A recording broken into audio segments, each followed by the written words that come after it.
Listen. Where are you? Give me. Come on here, man. What? There's no window on the phone. I got it on. Listen. What? Educate me here. Okay. Shale gas is so high. Yeah. Natural gas. Natural gas. Yeah. Sorry.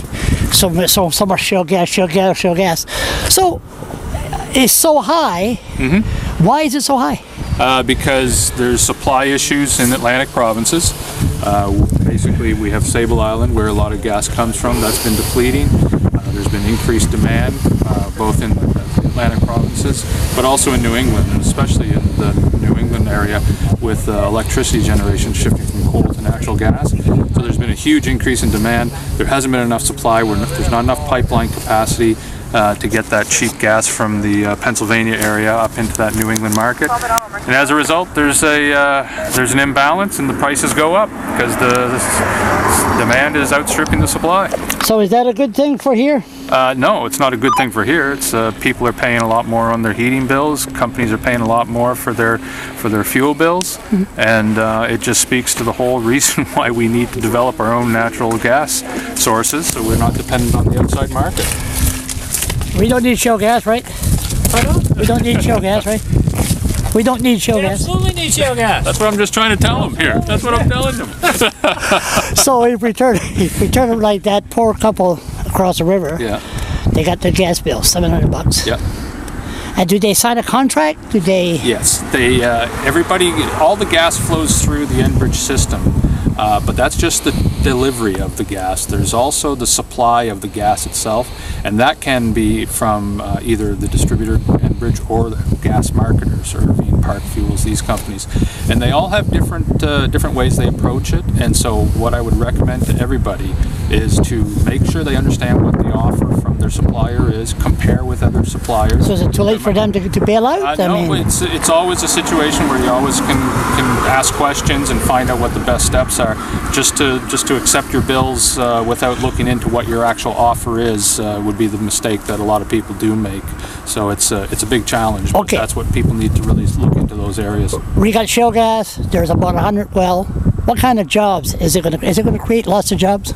If we have a program in this province that can create about 50 wells per year over 20 years, the reports that we've got are projecting about 1,000 full-time jobs that are devoted to that industry, and obviously the indirect spin-off jobs can get up into the 2,000-3,000s for sure. 2,000-3,000. Yeah. That's for sure. Absolutely. That's what the numbers are looking at. When we look at other jurisdictions, that's what takes place there as well. And, it's a significant investment to get that kind of production level up. It would be a big industry for New Brunswick, not as big as other jurisdictions, but it would be very big for us. But then the cost of living goes up. Sometimes it does, sometimes it doesn't. It all depends on what the different factors are. It's difficult to project stuff like that. But certainly, in the specific areas, yeah, property values might go up. We see that taking place out west, Fort McMurray, these type of places. But again, you look at other jurisdictions where development does take place and the cost of living, sometimes it doesn't go up. It's all dependent on what the underlying economic factors are. NB power rate's been frozen for 3 years. It's going to go. It's going to go up next year. There's no question about it, huh? Well, we've already said that there was a 2% increase in October of 2013.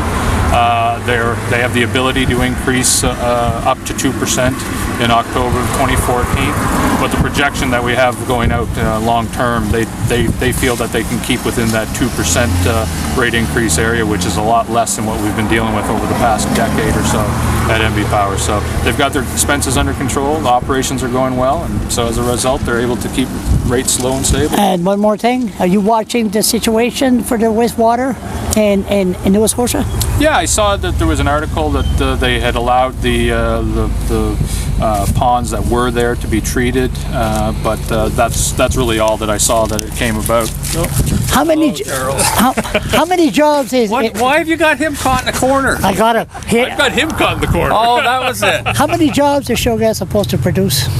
Pardon me? How many jobs? Literally thousands. 1,000. Let's say we got 100 well. How many jobs?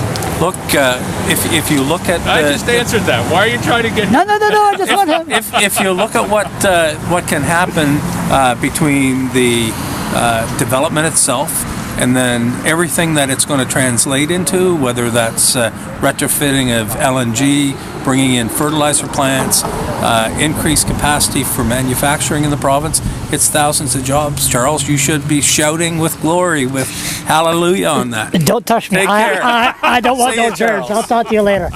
Okay, so thousands of jobs, and then you say thousands of jobs. So there's thousands of jobs. There you go. That's it.